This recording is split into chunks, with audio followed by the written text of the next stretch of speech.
đến hàng thứ 27, ngay chỗ cái họa tiết dứa mà chúng ta sắp móc đây, các bạn sẽ móc vào ngay chỗ lúc nãy chúng ta mới vừa thêm cái cụm sò với 2 mũi bính. Bây giờ các bạn sẽ móc lên thành cụm sò với 5 mũi bính.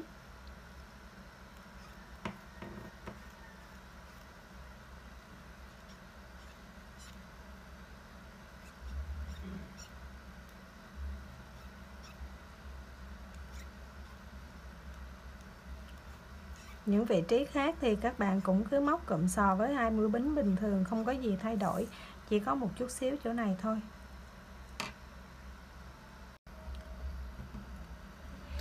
Sau khi móc xong hàng thứ 27, hàng thứ 28 ngay chỗ họa tiết dứa này, các bạn cũng móc giống như là họa tiết dứa trên này cho mình, là chỗ này sẽ là 11 mũi kép chùm chân.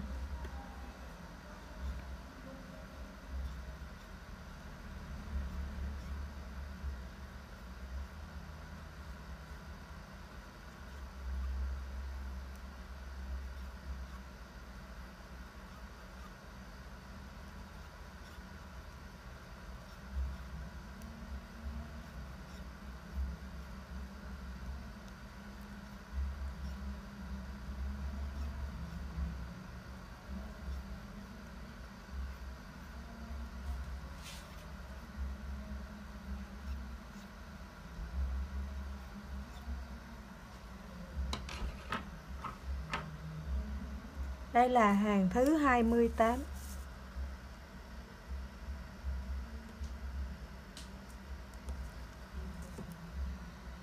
Thì mình nói luôn từ hàng 28 đến hàng 33.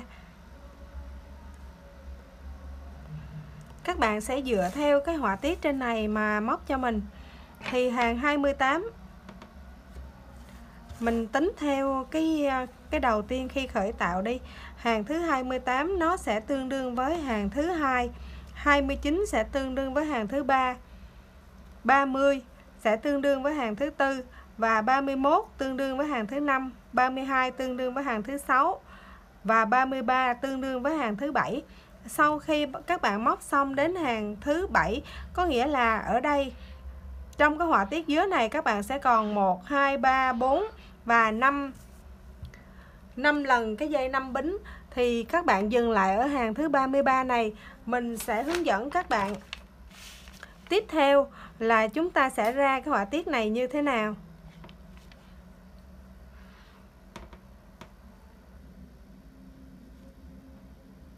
Các bạn móc đến hàng thứ 33 giúp mình. Sau khi các bạn móc đến hàng thứ 33 thì hàng thứ 34 chúng ta sẽ ra cái họa tiết ở đây, họa tiết dứa nhỏ ở đây hai bên, nhưng mà mình sẽ không móc họa tiết này nha các bạn. Ở phần dưới này mình sẽ không móc, phần này mình không móc, mình chỉ móc duy nhất là cái họa tiết chỗ này thôi.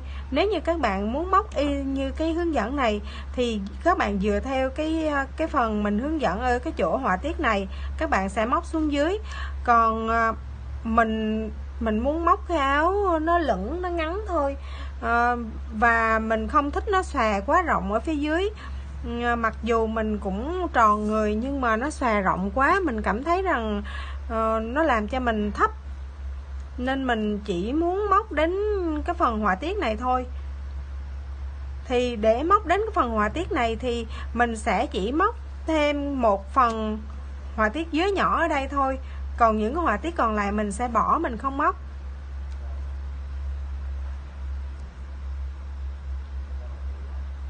Thì hàng thứ 34 của chúng ta, sau khi các bạn móc đến gần chỗ cái họa tiết dứa này thì đến đây là chúng ta sẽ có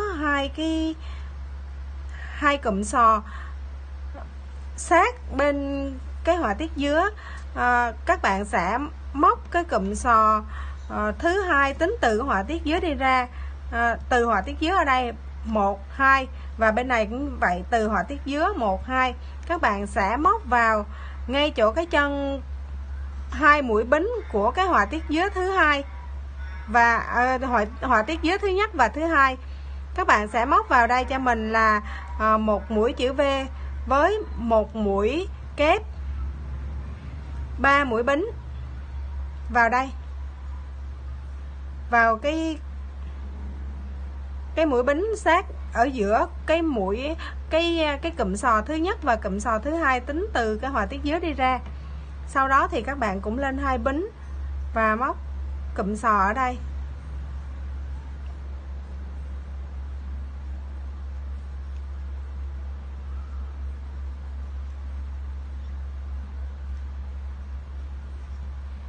Sau đó là 2 bính để vào cụm 3 mũi kép chụm đầu.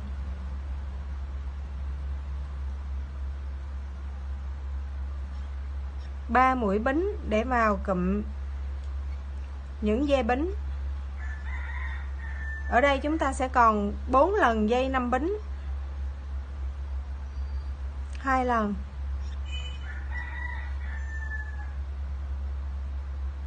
3 lần và 4 lần. Chúng ta còn 4 lần dây 5 bính. Sau đó là 3 bính và cụm 3 mũi kép chụm đầu.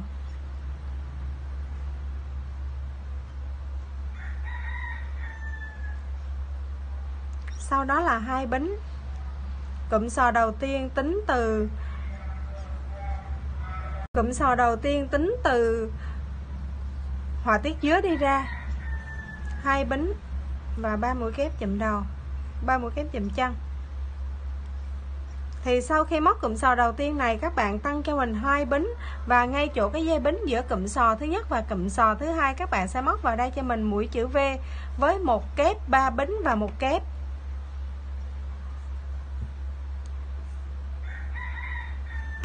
Sau đó là 2 bính và tiếp tục những cụm sò.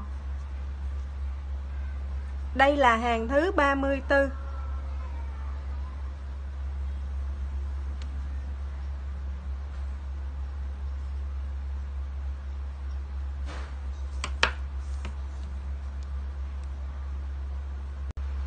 Hàng thứ 35.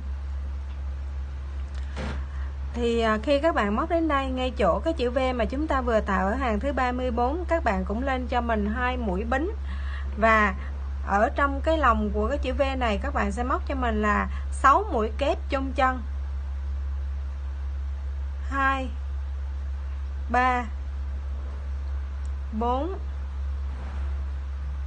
5 và 6. Sau khi móc xong 6 mũi kép chôn chân, các bạn cũng tăng 2 mũi bính và móc cụm sò bên này.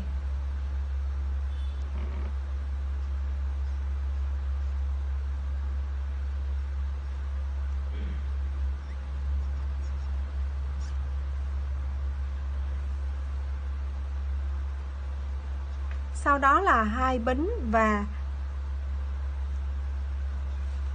3 mũi kép chụm đầu ở đây.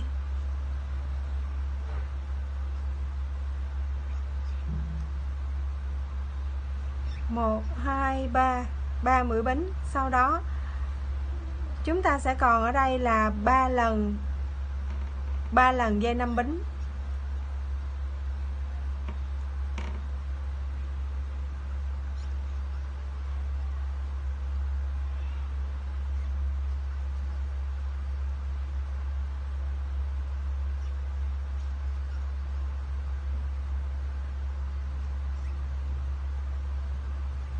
Sau đó là 3 bính và 3 mũi kép chụm đầu bên này.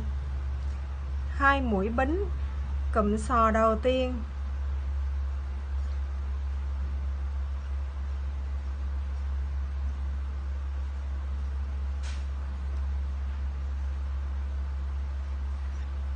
Hai mũi bính và móc vào trong cụm V đối xứng bên này 6 mũi kép chung chân.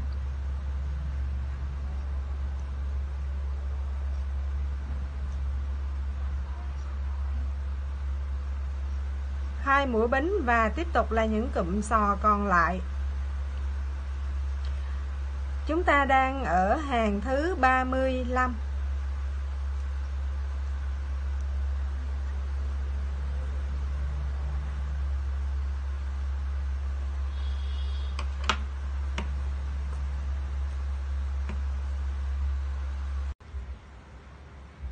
Bước sang hàng thứ 36. thì các bạn cũng móc đến cái chỗ cụm hoa dứa này, cụm trái dứa này cho mình. Và ở cái cụm sò sát bên cái trái dứa nhỏ chúng ta vừa tạo, các bạn cũng móc bình thường cho mình là một cụm sò, sau đó là 2 mũi bính.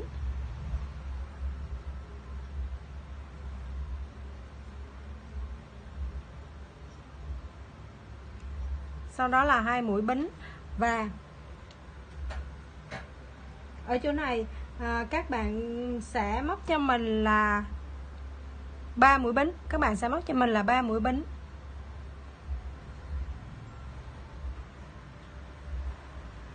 Sau đó các bạn cũng tăng cho mình là một kép một bính, một kép một bính xen kẽ vào nhau. Thì chúng ta sẽ có là 5 mũi bính xen kẽ vào trong đó là 6 mũi kép xen kẽ vào đó là 5 mũi bính. Sau đó là cũng là 3 mũi bính để bước vào cái họa tiết bên này.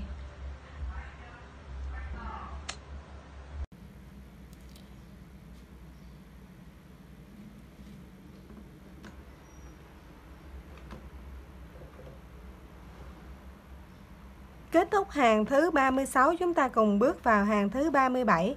Thì các bạn cũng móc lại gần chỗ cái họa tiết dứa này. Đến đây thì đây là họa tiết dứa chính, đây là 2 họa tiết dứa nhỏ. Thì các bạn tính từ cái họa tiết dứa nhỏ này, các bạn đi ra cho mình 2 sò. Con sò thứ hai này ở đầu sò và ở cuối sò chúng ta chỉ tăng 1 mũi bính nha các bạn. Vậy ở chỗ này, sau khi các bạn móc đến đây, các bạn lưu ý giúp mình là con sò này các bạn chỉ tăng, sau khi kết thúc con sò này thì con sò tiếp theo này các bạn chỉ tăng cho mình 1 mũi bính. Sau đó các bạn móc con sò bình thường là 3 bính, 3 kép, 2 bính và 3 kép chung chân. Thì sau khi móc xong con sò này các bạn cũng tăng cho mình 1 bính thôi để bước vào con sò kế bên dứa nhỏ.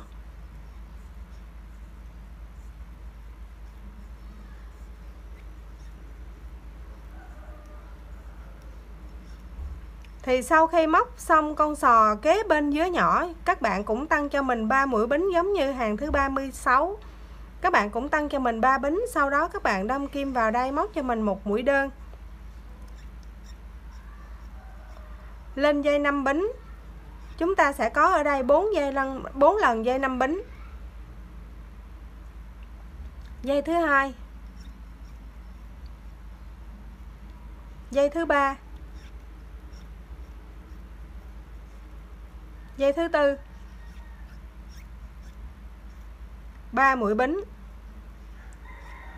cụm sò sát bên dứa lớn.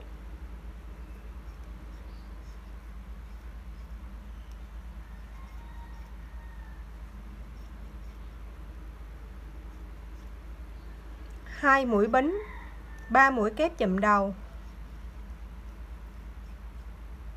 Sau khi móc xong 3 mũi kép chùm đầu, chúng ta tăng 3 bính và bên trong này chúng ta chỉ còn 1 dây 5 bính.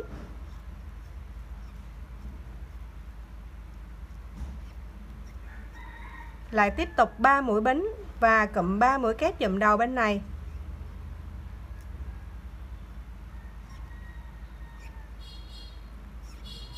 Hai bính, cụm sò sát bên dứa nhỏ.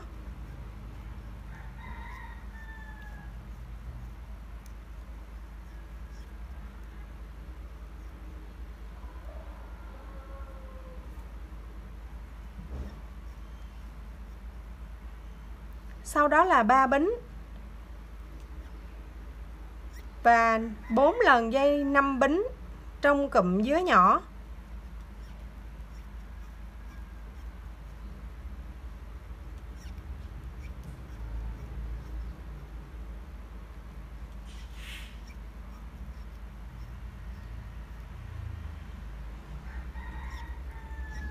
Sau đó là 3 bính, cụm sò sát bên dứa nhỏ.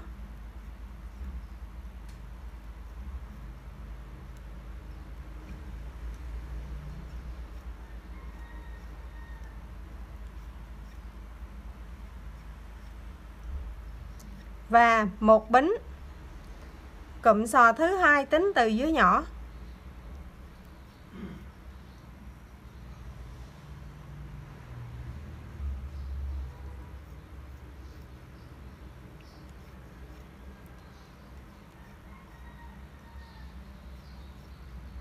Một bính cụm sò thứ ba tính từ dưới nhỏ đi ra.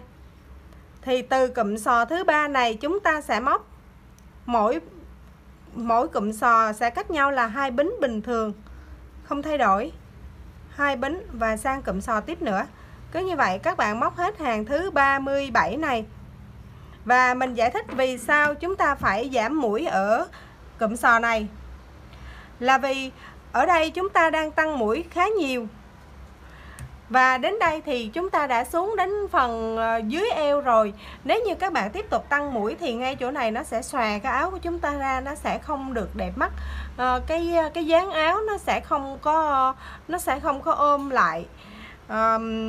Vì vậy mà chúng ta phải giảm mũi ở đây để cho cái dáng áo của chúng ta nó cân đối. Các bạn móc hết hàng thứ 37. Sang hàng thứ 38 thì ngay chỗ này các bạn cũng móc cho mình là một mũi bính giống như là hàng thứ 37.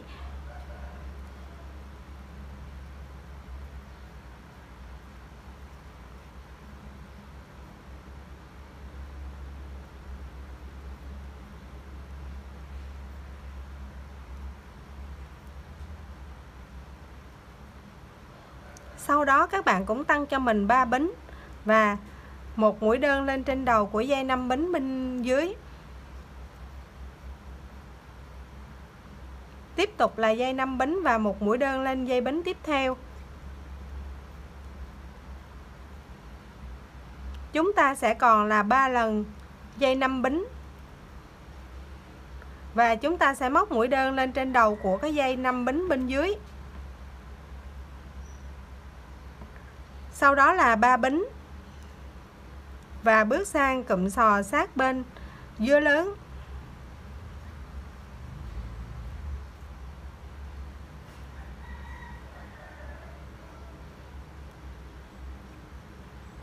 Và 2 bính, 3 mũi kép chụm đầu.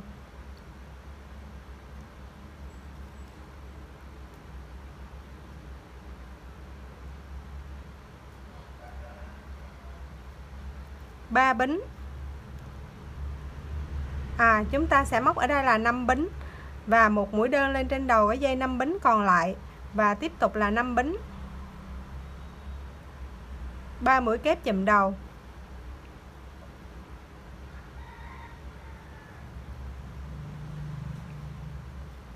Hai bính. Cụm sò kế bên dưới nhỏ.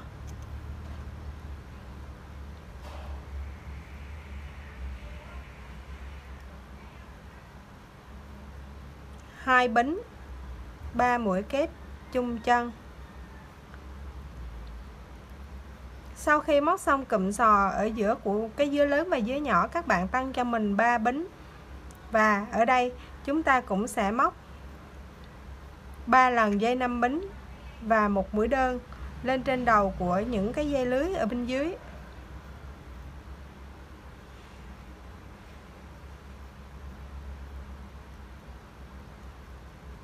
Và 3 bính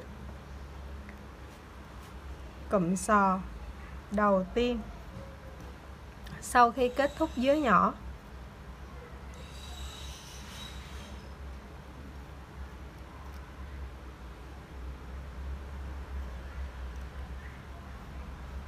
Một bính sang cụm sò thứ hai.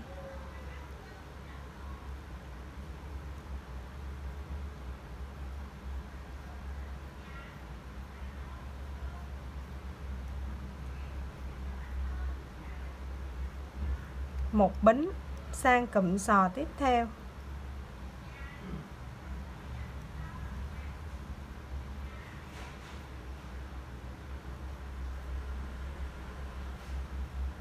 Và từ đây sẽ là mỗi sò cách nhau 2 bính. Chúng ta đang ở hàng thứ 38. Các bạn móc hết hàng thứ 38.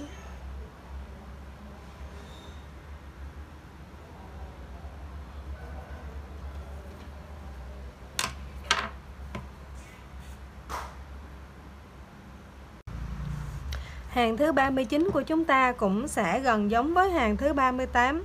Thì đến đây các bạn cũng sẽ chỉ tăng một bính và móc vào cụm sò ở đây.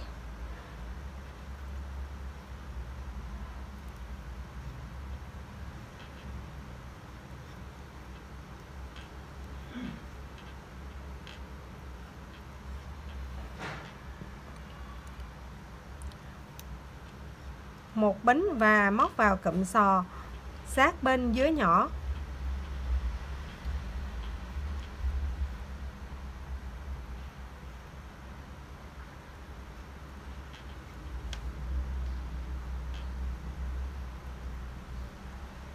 Tiếp đó là 3 bính để vào cụm dưới nhỏ với một mũi đơn trên đầu dây bính. Và ở đây chúng ta sẽ còn là 2 dây 5 bính. 3 bính để vào cụm sò ở giữa dưới nhỏ và dưới lớn.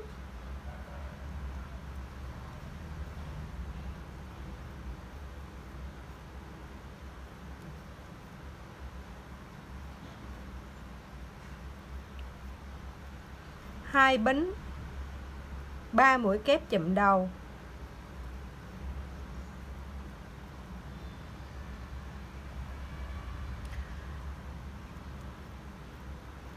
Dây 5 bính và một mũi dời lên trên đầu của mũi đơn bên dưới. Tiếp tục là dây 5 bính.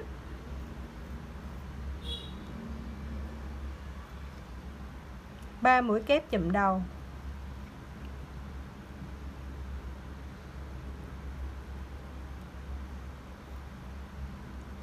Hai bính, cụm sò ở giữa dưới nhỏ và dưới lớn.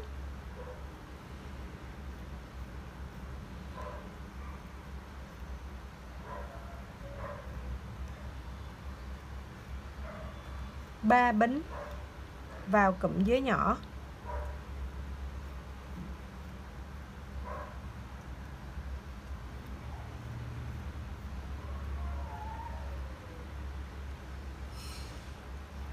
Ba bính ra cụm sò đầu tiên sau khi kết thúc dưới nhỏ.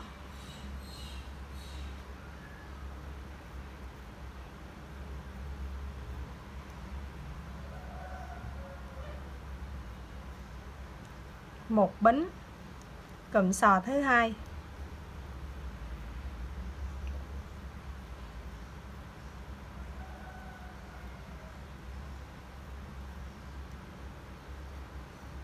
Một bính, cụm sò thứ ba. Và từ cụm sò thứ ba này trở đi chúng ta sẽ cách ở giữa những cụm sò là 2 mũi bính giống như bình thường. Chúng ta đang ở hàng thứ 39, các bạn móc hết hàng thứ 39 giúp mình.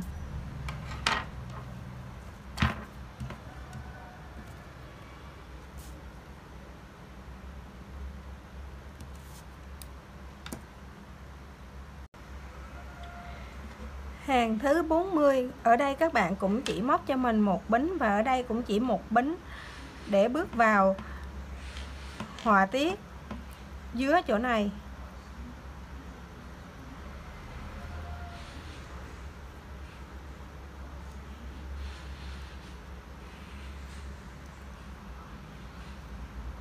Sau đó là 3 bính và một đơn. Ở đây chúng ta chỉ còn một dây 5 bính cho dưới nhỏ. 1 2 3 bính, cụm sò giữa dưới nhỏ và dưới lớn.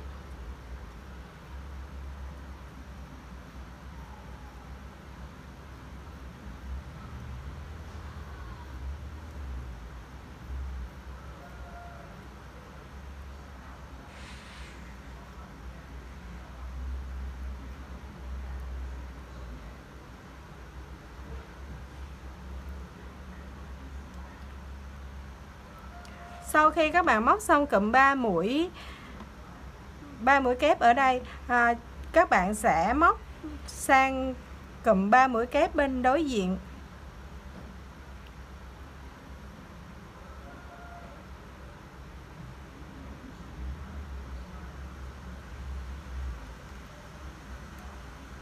như thế này.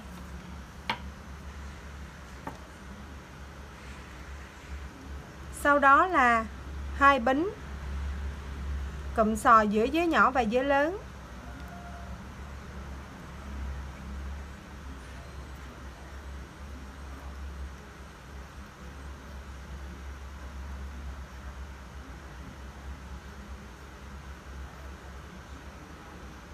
Ba mũi bính, 1 mũi đơn, 1 dây 5 bính.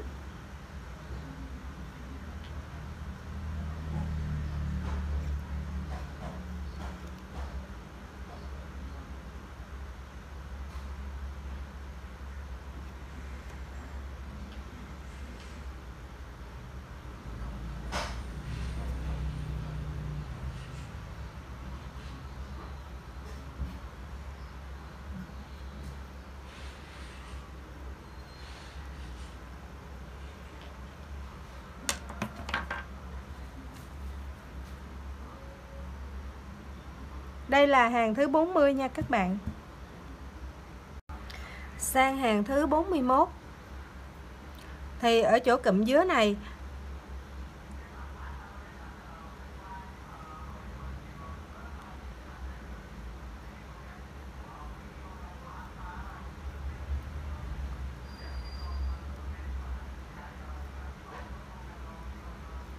các bạn cũng tăng cho mình 5 mũi bính và móc 1 mũi đơn lên trên đầu của cái cụm dứa nhỏ này, rồi lại 5 bính để vào cái cụm sò ở giữa. Cái cách móc của cụm dứa nhỏ và dứa lớn nó gần giống nhau nha các bạn. Đó là cái cách chung để chúng ta móc họa tiết dứa.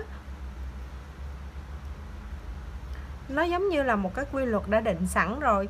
Thì khi móc họa tiết dứa, lúc nào chúng ta cũng có những cái mũi bính như thế này để nó tạo hình cho cái họa tiết.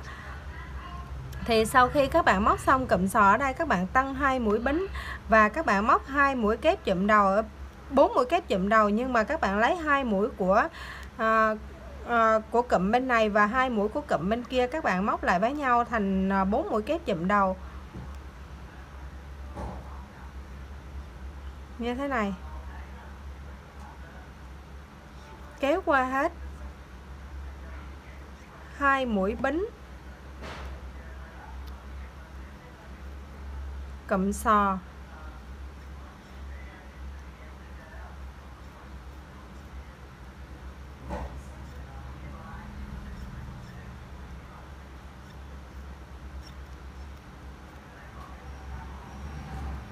năm mũi bính, 1 mũi đơn lên họa tiết dứa nhỏ, 5 mũi bính cụm sò.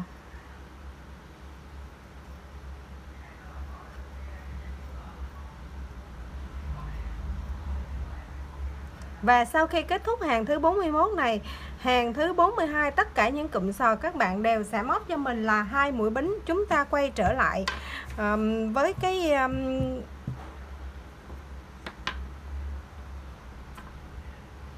cái hoa văn ban đầu của chúng ta không thay đổi.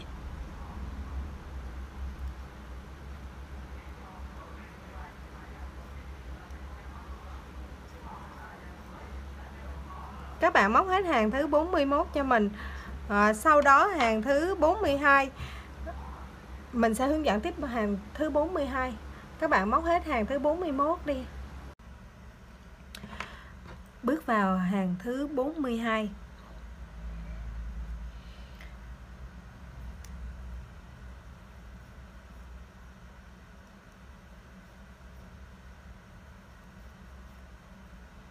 Thì sau khi các bạn móc xong những hàng sò ở đây, chúng ta sẽ bắt đầu móc cái họa tiết từ ngay chỗ cụm dứa nhỏ này. Thì cụm dứa nhỏ này nó đang đi vào kết thúc. Các bạn sẽ lên cho mình 3 mũi bính và móc 1 mũi đơn, móc 1 mũi kép vào ngay chỗ cái chân đơn này, kéo mũi kép lên. Sau đó lại tiếp tục là 3 bính.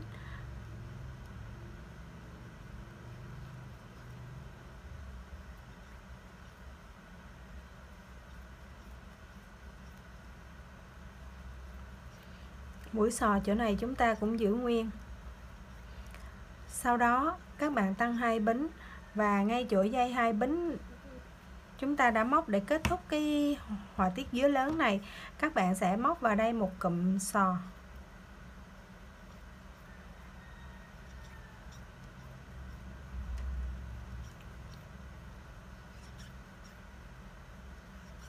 Sau đó là 2 bính và sang cụm sò bên này. Đây là cụm sò mà lúc trước nó nằm ở giữa hai cụm dứa lớn và dứa nhỏ.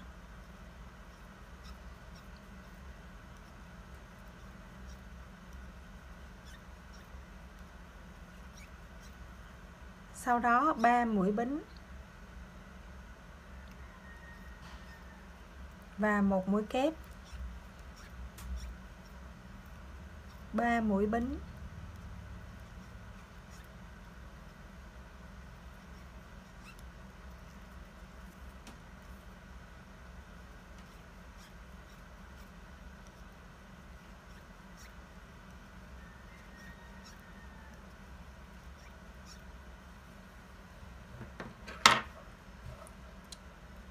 thì họa tiết để kết thúc hai cụm dứa của chúng ta nó sẽ như thế này.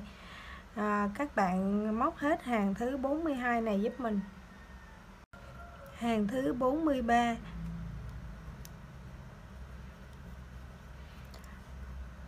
các bạn sẽ lên cho mình 2 bính và móc một cụm sò vào cái mũi kép mà chúng ta đã tạo ở hàng 42.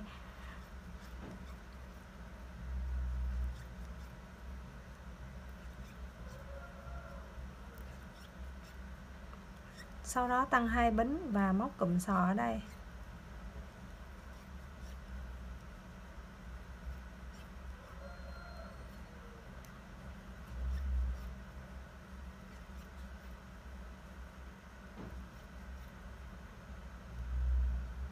Sau đó các bạn cũng tăng 2 bính ở đây và móc cụm sò chỗ này.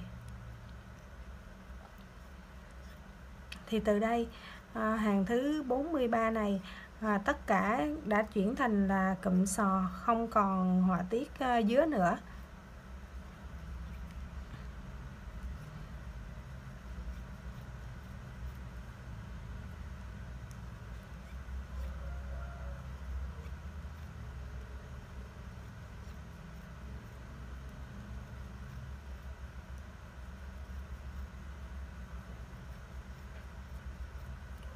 Tăng 2 bính và móc cụm sò ở đây.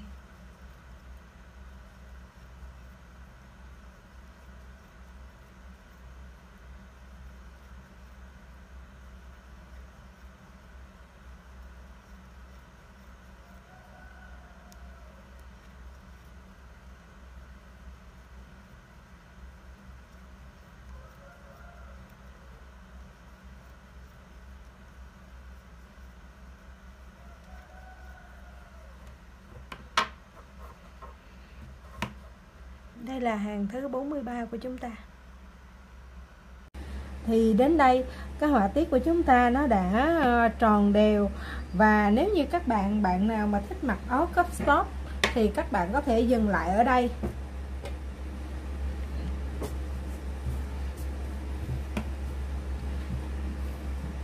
Chiếc áo của chúng ta nó đã hoàn thiện rồi. Nếu dừng lại ở đây thì chúng ta mặc chung với váy ngắn hoặc là quần sọt thì sẽ rất là đẹp. Còn nếu như các bạn nào muốn móc cho nó dài ra thêm nữa thì chúng ta sẽ cùng móc hàng thứ 45. Hàng thứ 45 này mình sẽ chia ra, mình sẽ móc cái họa tiết dứa nhỏ như thế này. Thì để móc cái họa tiết dứa nhỏ như vậy thì các bạn sẽ móc cho mình là cứ 2 cụm sò thì sẽ có một cụm là 6 mũi kép chung chân. Tất cả đều cách nhau 2 bính.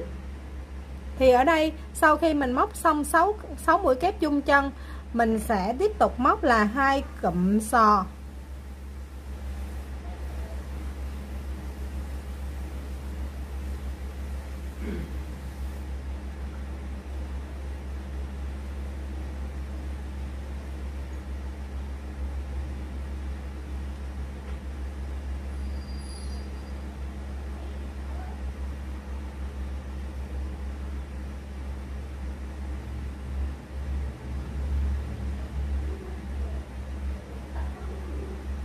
Và sau khi móc xong 2 cụm sò thì mình cũng tăng 2 bính giống như bình thường và móc vào đây hàng thứ 3, mũi thứ 3, cụm thứ 3 mình sẽ móc là 6 mũi kép chung chân.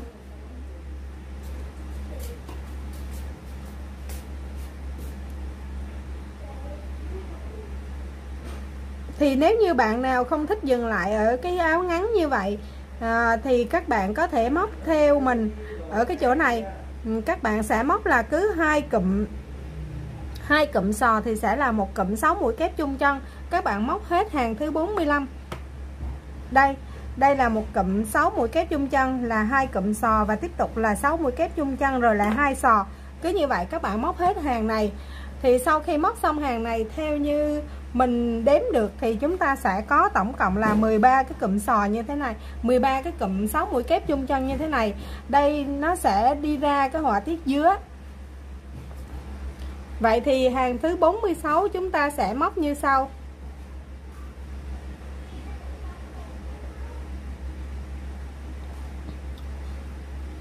Mình cũng sẽ móc một nửa cụm sò ở đây. Và cụm sò tiếp theo mình cũng giữ nguyên.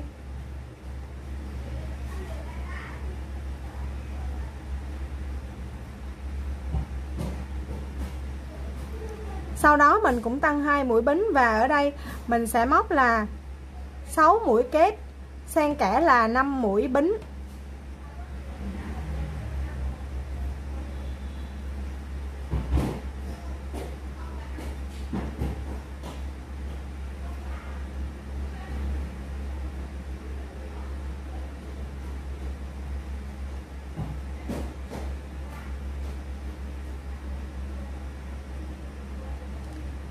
Và cũng 2 bính để vào cụm sò.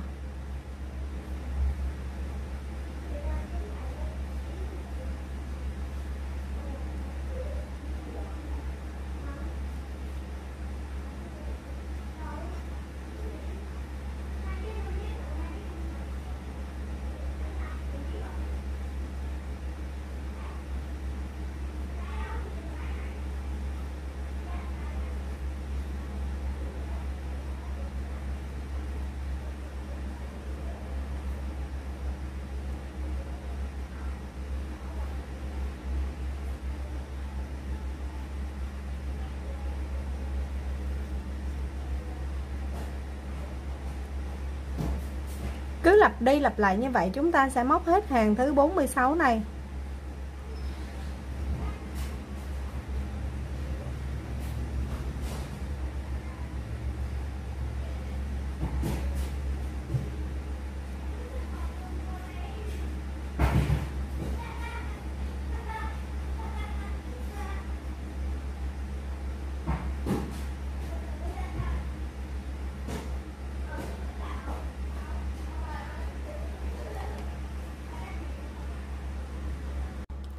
Đến hàng thứ 47 các bạn sẽ móc cho mình những cái dây bính, nhưng mà dây bính của chúng ta sẽ không móc là dây 5 bính nữa mà chúng ta chỉ móc dây 3 bính thôi, vì đến đây thì chúng ta không cần phải để cho nó thừa mũi nữa.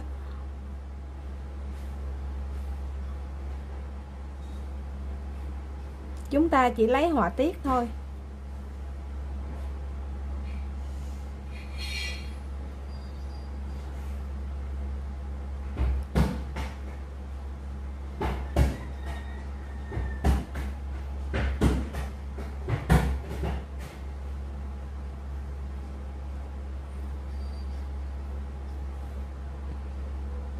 Các bạn sau khi móc xong 2 cụm sò này, các bạn sẽ tăng cho mình là 3 bính ở ngay chỗ cụm sò mà chúng ta sẽ vào họa tiết dứa.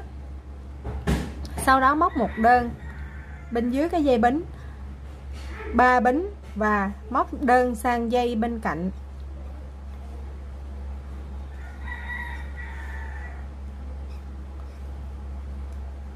Thì dựa theo cái họa tiết dứa nhỏ ở giữa cái thân áo lúc đầu, các bạn cũng có thể móc được ở chỗ này, nhưng mình sẽ hướng dẫn kỹ hơn để cho các bạn dễ theo dõi. Ở đây chúng ta sẽ có 4 lần dây 3 bính, rồi lại là 3 mũi bính để vào cụm sò ở đây.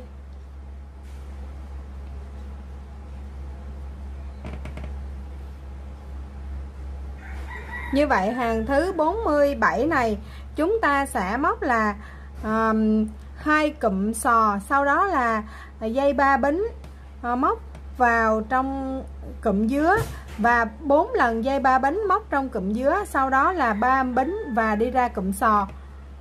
Cứ như vậy các bạn móc hết hàng thứ 47.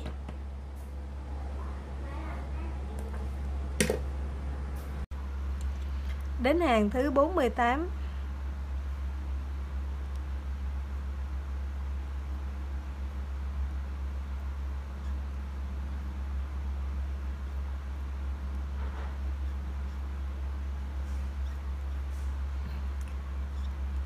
Sau khi móc xong cụm sò, các bạn sẽ móc 3 bính và chúng ta sẽ còn ở đây là 3 dây 3 bính.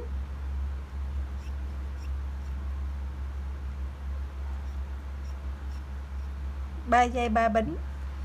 Sau đó sẽ là 3 mũi bính và chúng ta sẽ móc cụm sò khác. Thì cứ như vậy các bạn móc hết hàng thứ 48 này. Sau đó hàng thứ 49 ở đây chúng ta sẽ còn là 2 cụm sò và hàng thứ 50 chúng ta sẽ còn 1 cụm sò. Các bạn móc luôn cả hàng 49 và 50 giúp mình.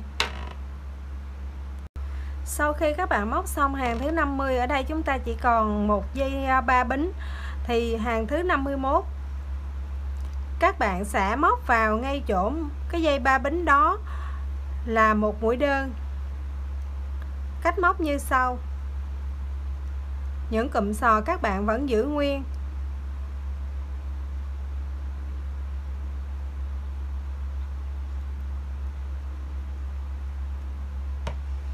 Và ở đây khi đến cụm sò cuối cùng để vào cái họa tiết dứa thì các bạn sẽ lên cho mình 3 mũi bính và 1 mũi đơn vào cái dây bính bên dưới.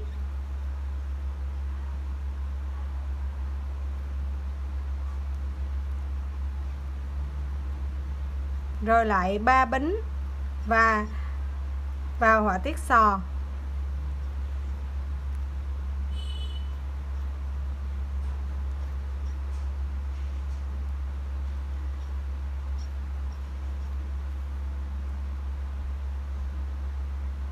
Mình dự định chiếc áo này sẽ tốn cho của mình là 2 cuộn sợi, nhưng mà bây giờ đã bắt đầu hết 2 cuộn sợi rồi mà vẫn chưa xong cái áo.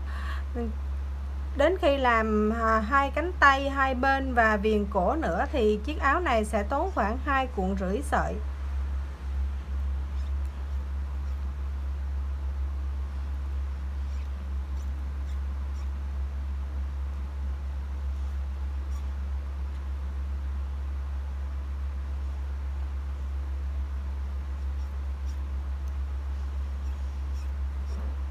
Và kết thúc hàng thứ 51.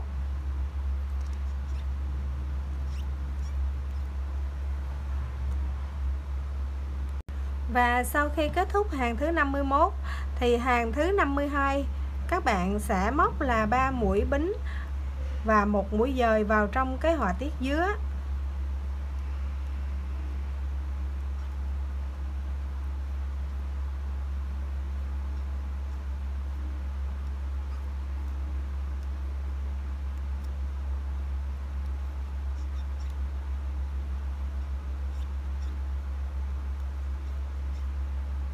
Một, hai, 3 mũi bính và 1 mũi dời vào đây.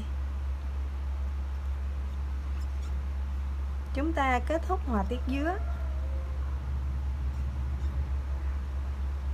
Những mũi sò còn lại các bạn móc giống như những hàng trước, cũng là một cụm 3 mũi kép, 2 mũi bính và 3 mũi kép, và 2 cụm sò đều cách nhau là 2 bính giống như bình thường.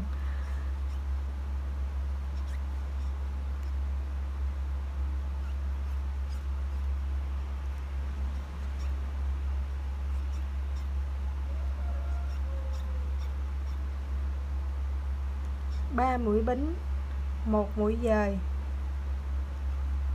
3 mũi bính. Cứ như vậy các bạn móc hết hàng thứ 52 này giúp mình. Sau khi kết thúc hàng thứ 53 bước vào hàng thứ 54, các bạn sẽ móc cho mình như sau.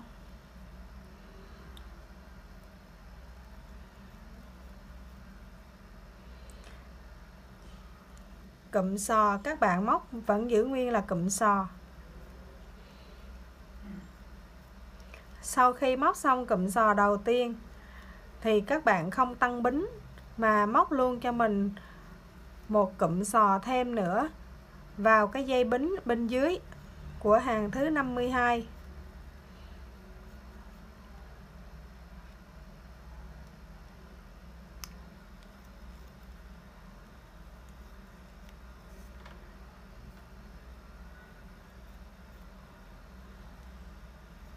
Sau đó, sau khi móc xong cụm sò thêm này, các bạn cũng không tăng bính mà móc luôn cụm sò kế tiếp của để nó nằm sát bên cái họa tiết dứa. Và sau khi móc xong cụm sò này sẽ là cụm sò thứ 3 của mỗi cụm. Thì các bạn cũng tăng cho mình 3 bính và các bạn cũng đâm kim xuống bên dưới và móc một mũi dời rồi lại 3 bính. Thì chỗ này chúng ta sẽ có 3 cái dây 3 bính xếp chồng lên nhau. Sau đó tiếp tục là cụm sò.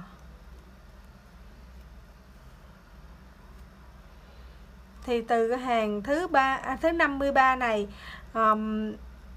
ở giữa mỗi họa tiết dứa sẽ là 3 cụm sò.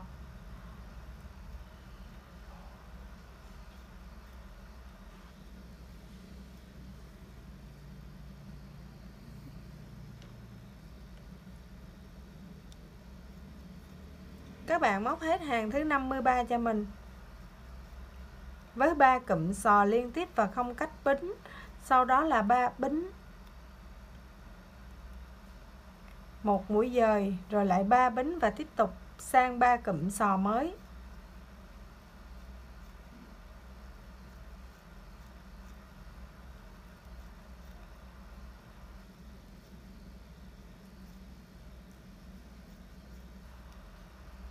Ba bính, một mũi dời rồi lại 3 bính để sang tiếp cụm sò mới.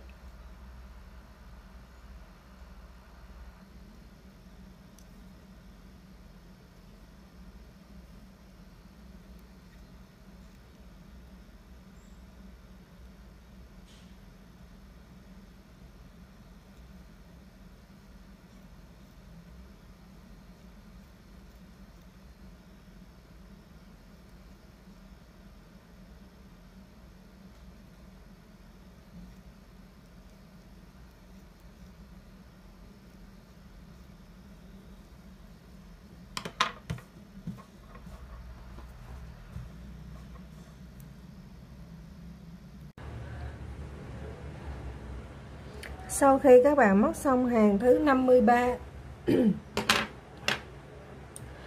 thì hàng thứ 54 các bạn sẽ móc tất cả là những cụm sò như thế này.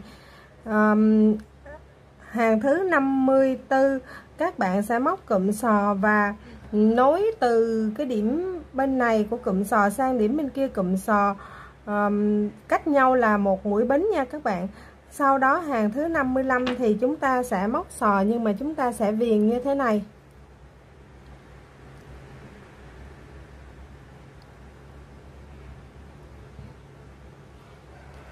Trong cụm sò có 3 mũi kép chung chân, 2 mũi bính và 3 mũi kép chung chân. Thì các bạn sẽ móc 3 mũi kép chung chân, sau đó các bạn chỉ lên cho mình 4 mũi bính và vòng trở lại mũi bính thứ 3, móc cho mình một mũi dời. Sau đó là một mũi bính nữa và 3 mũi kép chung chân.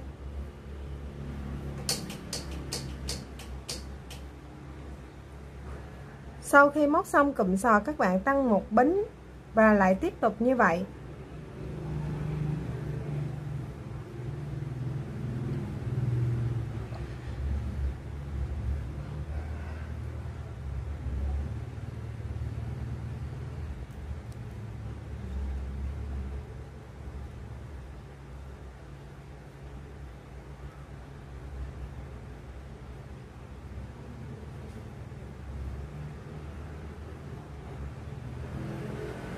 Thì sau khi viền xong á, các bạn khóa mũi và giấu sợi luôn. Chúng ta đã hoàn thiện phần thân áo.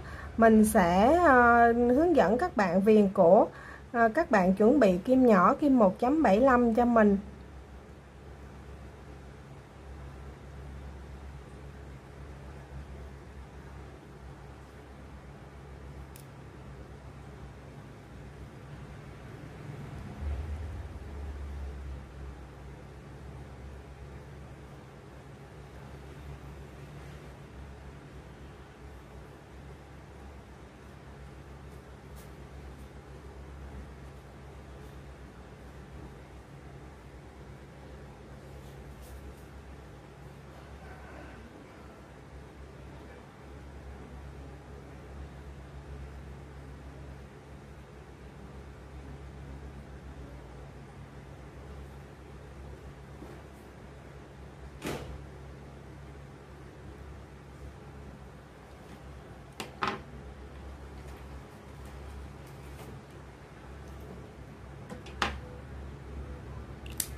Các bạn cắt chỉ và giấu sợi.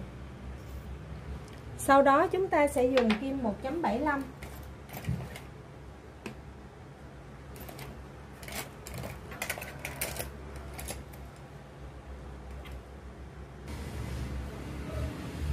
Các bạn sẽ nối sợi vào ngay cái dây chúng ta chừa ở cái phần đầu tiên chúng ta móc cho cái phần thân áo, cho cái phần cổ áo.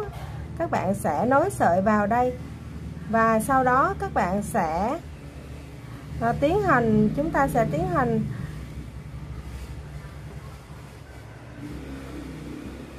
móc cụm sò ở trên phần cổ áo. Thì cụm sò ở đây các bạn sẽ không móc giống như cụm sò đầu tiên mà chúng ta tạo ra. Cụm sò đầu tiên chúng ta tạo ra, chúng ta móc là 3 mũi kép, 2 mũi bính và 3 mũi kép chung chân, sau đó là 3 mũi kép, 5 mũi bính. Thì ở đây chúng ta sẽ móc toàn bộ là 3 mũi kép, 2 mũi bính và 3 mũi kép, chúng ta không có xen kẽ vào cái hàng 5 mũi bính nữa.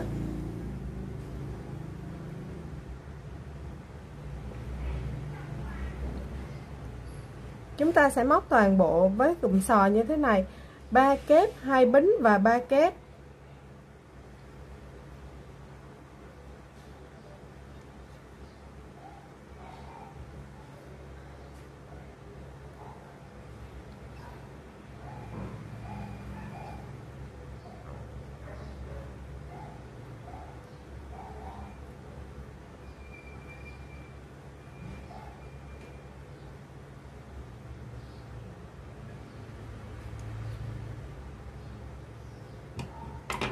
Cứ như vậy các bạn viền hết phần cổ áo cho mình. Sau đó mình sẽ hướng dẫn các bạn cách chúng ta viền tay áo.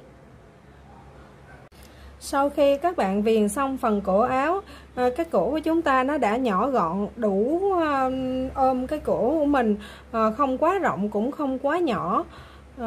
Chiếc áo của chúng ta đã gần đi đến hoàn thiện. Bây giờ mình sẽ hướng dẫn các bạn cách viền cánh tay. Mình sẽ viền khoảng 1, 2, 3, 4, 5 hàng, khoảng 5 hàng cánh tay, 6 hàng cánh tay. Thì nó sẽ ra tay lỡ như thế này. Để bắt đầu, các bạn nối sợi, các bạn buộc sợi vào trong ngay chỗ cái ở giữa của hai cái họa tiết này cho mình. Đây là cái họa tiết chúng ta nối cái phần nách áo lại. Các bạn không nối vào ở giữa hai mũi bính này, các bạn nối vào cái mũi 3 mũi kép chụm đây. Các bạn nối sợi vào đây. Bên này hay bên này là tùy các bạn móc tay trái hay tay phải, bên nào cũng được cả. Các bạn buộc sợi vào đây. Sau đó các bạn lấy sợi lên cho mình 3 bính và xem nó như một mũi kép. Sau đó là các bạn móc cho mình một cụm sò chỗ này.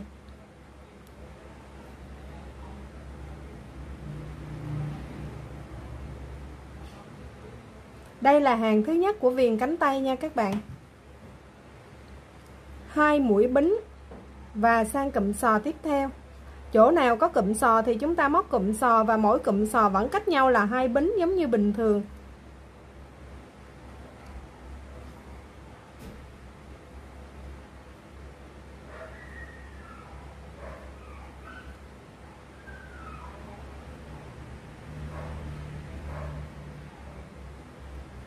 Hai bính. Và chỗ này cái họa tiết dưới của chúng ta nó chưa có hoàn thiện, chúng ta sẽ hoàn thiện nốt cái phần họa tiết dưới ở đây. Các bạn sẽ móc cho mình cụm 3 mũi kép chụm đầu chỗ này. Sau đó dời kim sang 3 mũi kép chụm đầu bên phía đối diện, các bạn cũng móc cho mình một cụm 3 mũi kép chụm đầu luôn.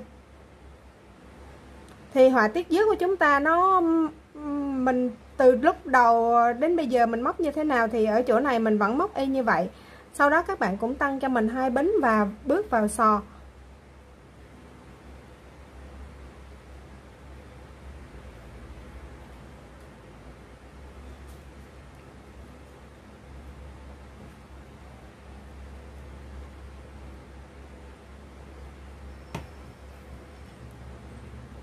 Thì chỗ nào có mũi sò các bạn sẽ móc mũi sò, và mỗi mũi sò thì cách nhau 2 bính. Và chỗ họa tiết dưới thì các bạn móc 2 lần 3 mũi kép chụm đầu nó chụm lại với nhau. Các bạn móc hết hàng thứ nhất này cho mình. Sau khi kết thúc hàng đầu tiên, các bạn sẽ móc một mũi dời vào trong chỗ cái chân 3 bính, và chúng ta cũng sẽ lên một cụm sò cho hàng thứ hai. Sau đó cũng là 2 mũi bính. Và chỗ nào có cụm sò thì chúng ta cũng sẽ móc cụm sò.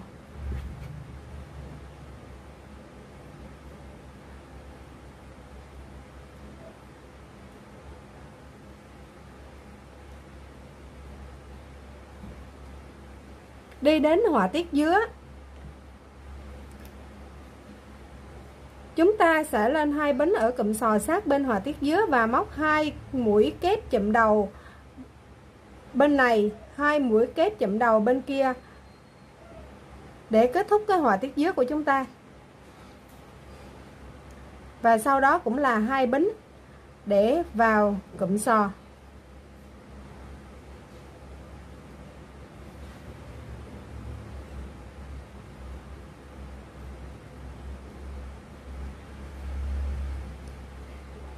Và mỗi cụm sò cũng sẽ cách nhau là 2 mũi bính. Cứ như vậy các bạn móc hết hàng thứ hai. Đây là phần viền tay áo hàng thứ hai. Sau khi kết thúc hàng thứ hai với một mũi dời vào trong cái chân 3 bính mà chúng ta đã tạo ở đầu hàng, các bạn sẽ móc cho mình một cụm sò để lên hàng thứ 3.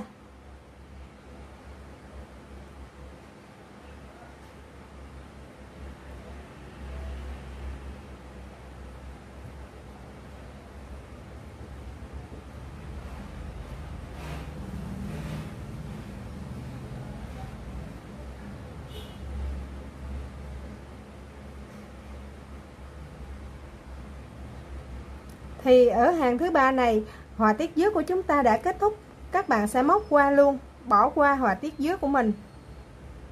Chúng ta sẽ chỉ móc toàn bộ là mũi sò và cách nhau là 2 mũi bính ở hàng thứ 3 này. Đây là họa tiết dưới và chúng ta sẽ đâm kim vào họa tiết sò bên phía bên kia. Chúng ta móc luôn, chúng ta bỏ qua họa tiết dưới.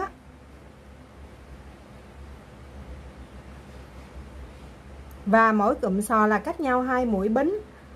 Các bạn móc hết hàng thứ 3 này. Sau khi kết thúc hàng thứ 3, các bạn móc hàng thứ 4 và hàng thứ 5 cũng giống như hàng thứ 3, là chỗ nào có sò thì mình móc sò và mỗi sò cách nhau là 2 bính. Các bạn móc hết hàng thứ 3, thứ 4 và thứ 5. Sau đó hàng thứ 6 các bạn sẽ viền giống như là cái phần lai áo.